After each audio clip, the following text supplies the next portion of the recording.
આજરોજ રાજકોટ મહાનગરપાલિકાની સ્ટેન્ડિંગ કમિટીની બેઠક હતી।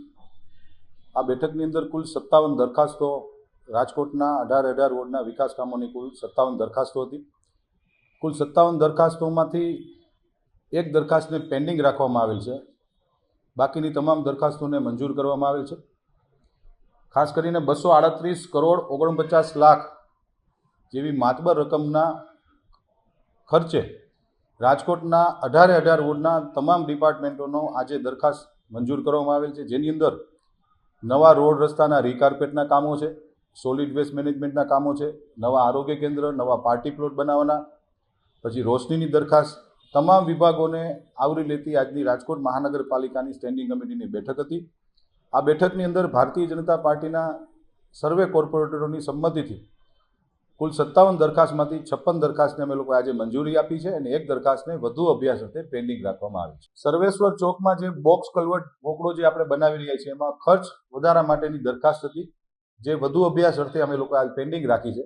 જે એજન્સીને કામ આપ્યું છે અને ખર્ચ વધારો માગવામાં આવ્યો છે, પરંતુ જ્યાં સુધી જે ખર્ચ વધારાનું જસ્ટિફિકેશન ન થાય ત્યાં સુધી એ દરખાસ્તને અમે લોકોએ હાલ પૂરતી પેન્ડિંગ રાખી છે। આવાસ યોજનાની અંદર ક્યાંક ને ક્યાંક આપણે જોઈએ છીએ કે આવાસો ભાડે અપાઈ જતા હોય છે, આવાસોની અંદર ઘણી બધી વખત રેન્ટ ઉપર દેવાઈ જાય છે અથવા કોઈ બિનઅધિકૃત રીતે પણ એ લોકો અંદર જતા હોય છે।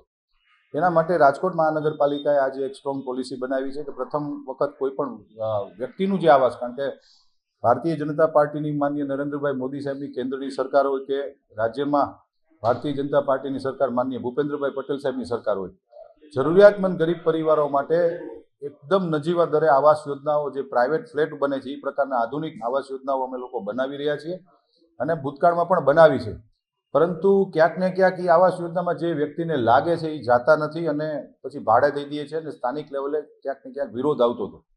એના માટેની આજે મેં એક પોલિસીની એક દરખાસ્ત હતી કે પ્રથમ વખત કોઈ ભાડુઆત પકડાશે તો 5,000 રૂપિયા મકાન માલિકને દંડ કરવામાં આવશે, બીજી વખત 10,000, ત્રીજી વખત 25,000 અને ચોથી વખત જો એમાં સુધારો કંઈ નહીં થાય તો એ આવાસ મહાનગરપાલિકા પોતાના હસ્તક જપ્ત કરી લેશે એની એક દરખાસ્ત હતી।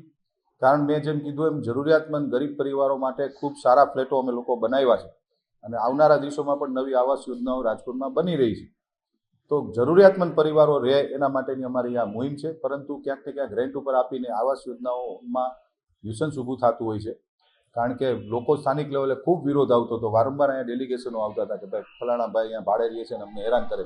એના માટેની એક પોલિસીની દરખાસ્ત હતી જે આજે આપણે મંજૂર કરી છે।